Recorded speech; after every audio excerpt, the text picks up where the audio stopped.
Vidéo 9. Demande d'intervention de l'ambassadeur du Maroc en France.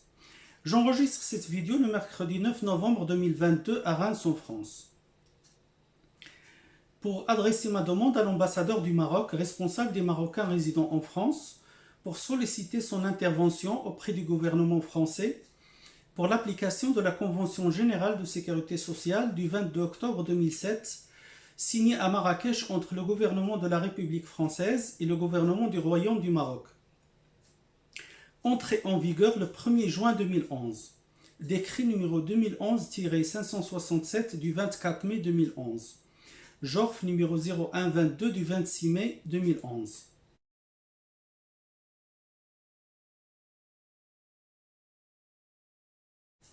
L'article 4 de cette convention prévoit une égalité de traitement. Les personnes visées à l'article 2 de la présente convention, assurées en application de législation française ou marocaine de sécurité sociale ou de protection sociale mentionnées à l'article 3 de la dite convention, ainsi que leurs ayants droit, bénéficient de l'égalité de traitement pour l'application de la législation en vigueur dans chacun des deux États, dès lors qu'ils y résident. Je suis cadre marocain. J'ai travaillé 10 ans au Maroc, de 1998 à 2008, et cotisé à la Caisse nationale de sécurité sociale. Puis j'ai travaillé et cotisé à la sécurité sociale en France depuis 2009. Le 21 février 2012, j'ai perdu mon travail sauvagement par agression violente préméditée lors de ma mission d'ingénieur système au data center Orange France Télécom à Neuilly-sur-Seine.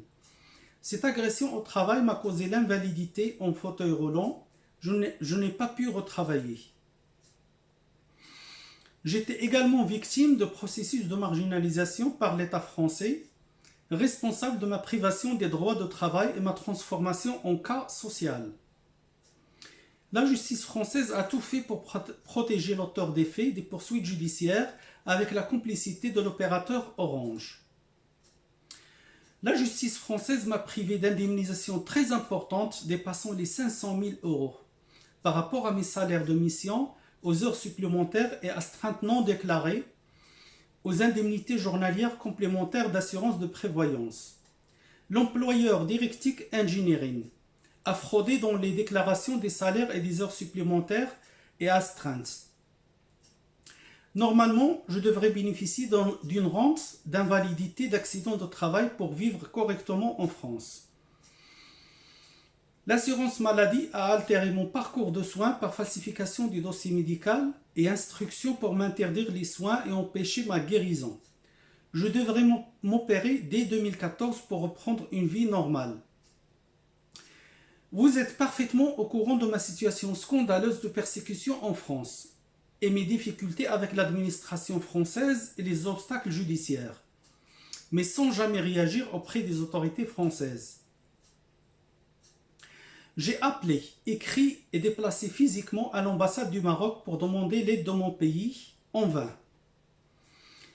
Le 2 avril 2012, j'ai écrit à l'ambassade concernant la convocation de la police judiciaire de Casablanca en 2009, mais sans réponse.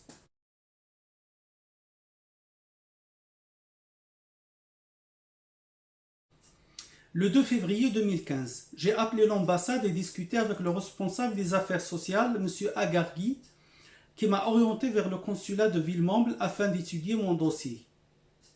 Le 2 mars 2015, j'ai écrit au consulat général. Le 2 mars 2015, j'ai écrit au consul général à Villemomble en exposant ma situation en détail.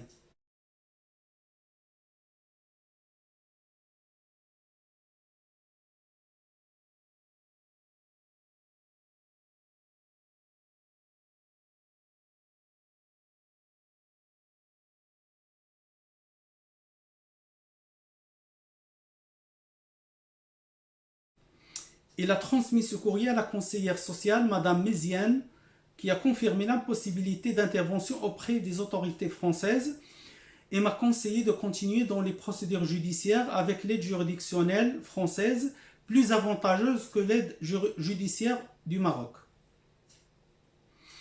J'ai rappelé M. Agargui à l'ambassade, on m'a confirmé son départ depuis 2 ans. et m'ont dirigé vers le consulat. Le 29 décembre 2015, j'ai écrit à l'ambassadeur pour solliciter son intervention urgente.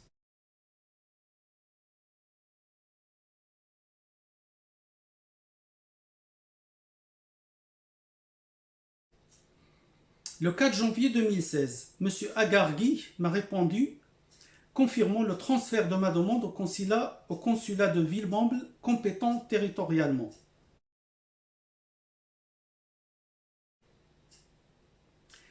Le 9 novembre 2017, je me suis déplacé à Paris pour mes dossiers au ministère de la Santé, de Justice et de Travail, au bureau du Défenseur des droits et au Centre des liaisons européennes et internationales de sécurité sociale, le CLES, puis à l'ambassade du Maroc pour rencontrer un responsable marocain.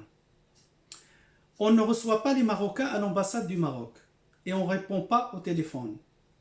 J'ai dû expliquer ma situation à l'agent d'accueil qui m'a dirigé vers le consulat et a promis un rappel de l'ambassade mais sans jamais rappeler. Je suis actuellement interdit de soins et je n'ai plus de médicaments. J'ai besoin de matériel médical et d'opérations chirurgicales.